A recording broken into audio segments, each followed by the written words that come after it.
The filmography of Brad Pitt reels out as a list of movies of the highest quality. From his remarkable efforts in the 1990s like A River Runs Through It, Seven, and Fight Club, to his excellent performances of the 21st century, including Inglourious Basterds and Once Upon a Time in Hollywood, Pitt has nearly always delivered the acting goods. It's been such a triumphant career that it is easy to forget the missteps. So few and far between, there have still been some roles that have left the actor red-faced. However, there is one movie which, perhaps undeservedly, gets labeled a flop. The Assassination of Jesse James by the coward Robert Ford is one movie that will live long in his memory.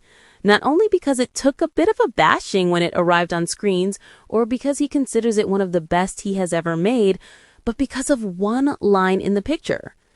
Given the countless iconic roles that Brad Pitt has performed, it's interesting to think about which character he has enjoyed playing the most, or even better, which line has stuck with him since reading it. Pitt was once asked in an interview with PBS about such a topic, but he initially responded by playing down the memorization of his lines. "I'm so bad at that.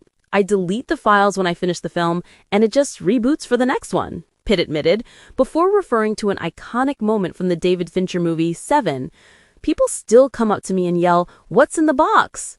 However, Pitt seemed to shrug the line off and almost express an annoyance at people's insistence on its memorable status. Hard-pressed to find an answer, though, Pitt continued, "I don't have any one that means anything to me, but I think of the poetry of Jesse James, and there was a line that said, 'I look at my mean hands and my red face, and I wonder about that man who went so wrong.' I don't know, I just thought it was so beautiful, and I always hear that." Pitt's effort as the outlaw Jesse James in The Assassination of Jesse James by the coward Robert Ford by Andrew Dominik is a lesson in an actor truly immersing themselves in a character. There's an intensity to Pitt's performance that's typical of his acting style, and he slowly reveals the inner workings of a man who has been outcast by society, proven by the actor's favorite line from the film.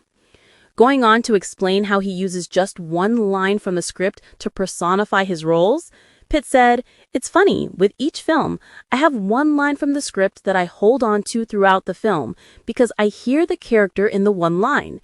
It helps me hear the character. I reset the day with that particular line. It helps me keep the character from drifting into some other character. I'm trying to think what it was on Once Upon a Time in Hollywood, and I can't. You see, I eject, I delete, I eject, and I move on. With Ad Astra, we shot before, so that's 2 reboots before that." Considering his ability to delete the scripts from his mind, it's impressive that one has always stuck with him. It might be because of his affection for the story form from which it came, or simply that the line itself is a wonderful piece of poetry. But whatever the reason, there's a good chance that one line won't just be with him until his dying day, but will be the only one that is.